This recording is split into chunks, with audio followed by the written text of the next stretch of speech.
Chers amis, je voudrais consacrer un moment spécial à une phrase de l'interview accordée par Madame Kandia Camara, secrétaire générale du RDR, Rassemblement des Républicains en Côte d'Ivoire, à Jeune Afrique, en ce mois de juin 2018.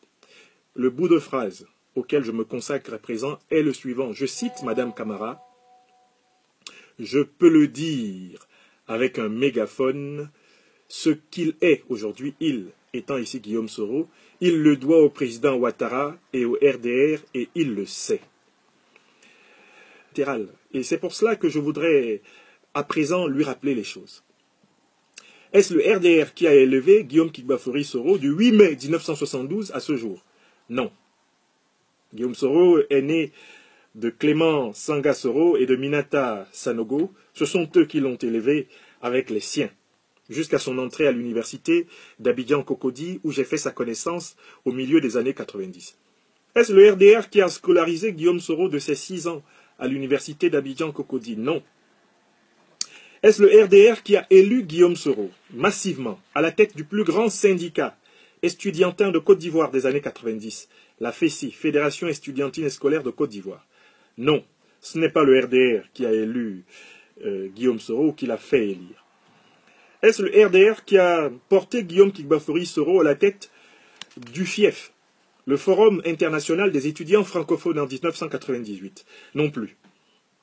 Est-ce le RDR qui a financé la rébellion de 2001 à 2007, dont Guillaume Soro fut le leader inamovible?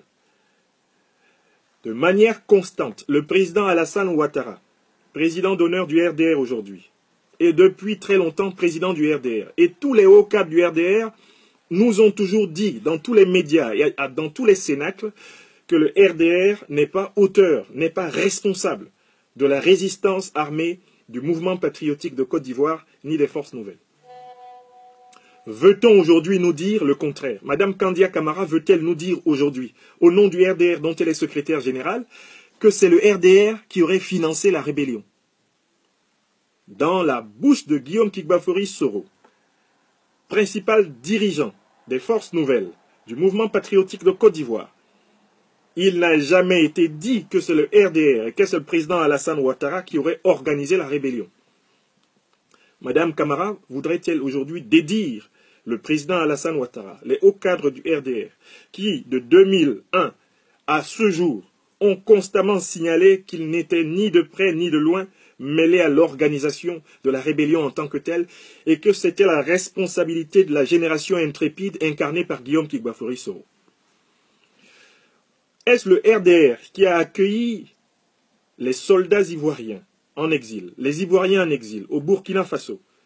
Est-ce le RDR qui a donné au président Compaoré les moyens de sa bienveillance envers le mouvement patriotique de Côte d'Ivoire, représentant les exclus de Côte d'Ivoire et permettant la réhabilitation des 3 millions de Burkinabés de Côte d'Ivoire qui étaient menacés d'expulsion par l'idéologie criminelle de l'ivoirité?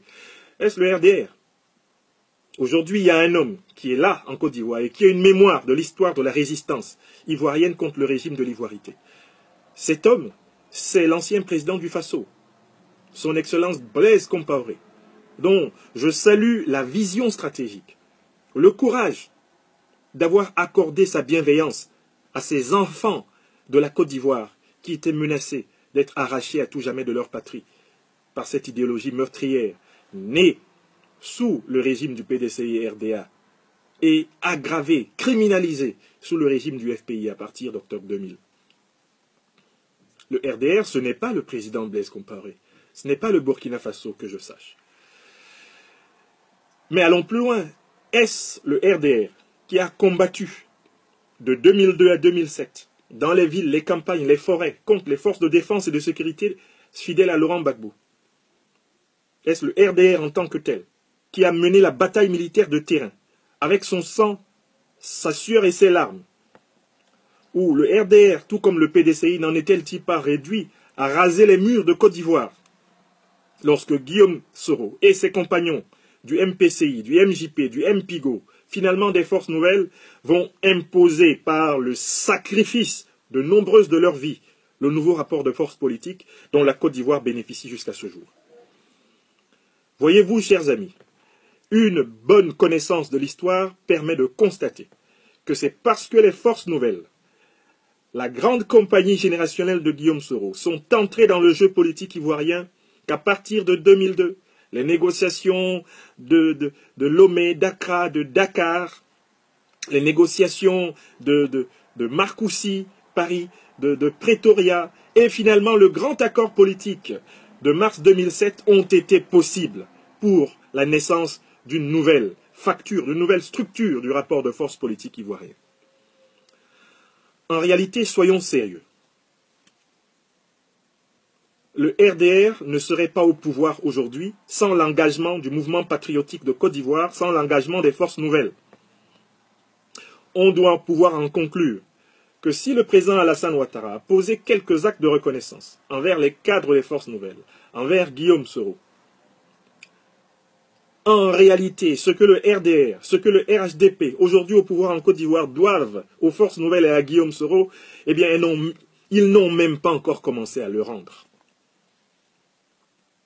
Ils leur doivent, depuis 2010-2011, l'exercice effectif du pouvoir. Ils leur doivent, depuis 2002, le rééquilibrage des forces politiques. Car en réalité, le président Bédié et le président Ouattara et leur parti étaient exclus du jeu politique à partir de 2000 en Côte d'Ivoire. Le président Alassane Ouattara n'a pu être candidat à l'élection présidentielle ivoirienne que lors des accords de Pretoria, qui ont été précipités par l'engagement et la résistance militaro-politique des forces nouvelles de Côte d'Ivoire.